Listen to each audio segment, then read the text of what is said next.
Hi and welcome to Over 55. My name is Ron McNish and I'll be your host today as we showcase events, activities, services, and topics of interest to older adults.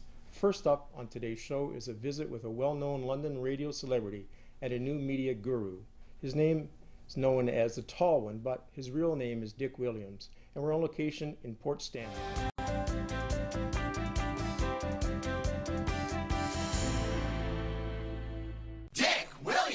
Thousands of people are listening, and the next 60 seconds are yours. Dick, how do you enjoy retirement where you're actually still working? Yes, when I, quote, retired, they gave me a nice going-away party, which I really didn't want to have. But I got a nice little watch. Naturally, when you don't need to have a watch, you're supposed to be retired. Why would you need a watch on your wrist? But along with it, there was a little tiny little memento, and it said, "To Dick, who's never worked a day in his life." Because I never considered that I worked when I was doing radio and TV. It was more play, and it just came naturally. And so it wasn't really as if I ended something. I'd already been for about 10 years in radio doing voiceover work from my home digital studio. Hop in. Now, before we pull away, you may want to buckle up. After all, this test drive's in your imagination, where there are no speed limits. You gotta have these wheels. Basically, that led from one thing to another, and then I found that I was doing more and more commercials nationally across Canada. That led quickly to doing commercials nationally across the States, and now it's gone to international and satellite radio. I'm on 2 XM Sirius satellite shows all over the world on American Armed Forces Radio, and doing commercials for the CBS owned and operated stations in the major markets in America. So it keeps me actually behind a microphone more hours per week than I did when I was actually a full-time employee working, as it were. And I believe you have 2 radio stations, if I'm correct, one in Canada and one in the United States. Are they combined? About a year or so ago, I started playing around with a radio station of my own, and it evolved and is named Southernmost Radio, which means we're on the south coast of Canada here in Port Stanley, and the place where my wife Mary and I spend the other 6 months of our life is in Key West, Florida, which is the southernmost point in continental America. Hawaii and the islands have the southernmost American points. You asked for it, and we deliver.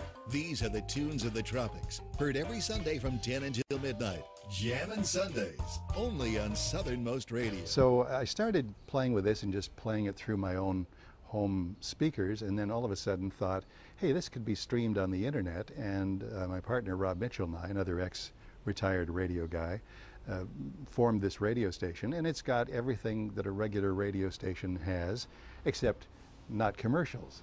It's commercial free, pretty much. So basically, it's got all the professional liners and jingles saying Southernmost Radio and singing and silly little station breaks. What a way to wrap up your weekend. It has to be Resta. We're jam-packed. Now until midnight, you're a part of Jammin' Sundays, Southernmost Radio. It runs with hits of the 70s and 80s and tropical rock like the Jimmy Buffett style. So that's totally different from my day-to-day job, which is doing commercials for the world, wherever they call. So it's really, I've got not one job now, but probably 15, working for 10 or 12 different producers, and then doing work for my own radio station as well. So it's more than busy. Can you give us an explanation of what the voice-over industry is about? You always do commercials as part of the job at a radio station. And by the way, radio announcers, when they do commercials on their own radio stations, don't get paid for those. That's part of their job. So you maybe do a 5-hour show and then come in and do 15 or 20 commercials at the end of your show or before your show begins. So now I've forgotten half of your question. Part of the great thing about being old, but so have I done it for that long? The voiceover thing, as I say, started probably about 10 years ago, and that was outside of the radio stations where I worked. Hey, Porky here, and I gotta ask you, who knows more about barbecue than we pigs?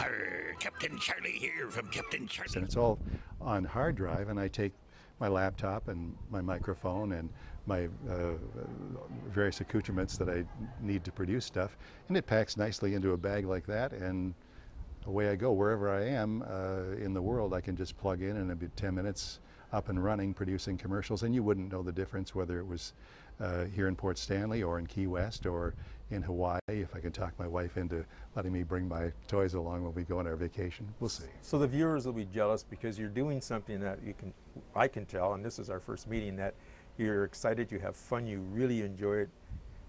It's probably more work now than when you retired or prior to retirement, but you're having a blast and you're earning some income from it. Sure. So yeah. that's the best of both worlds, because if you can do a job that you love, you get paid for, that's utopia.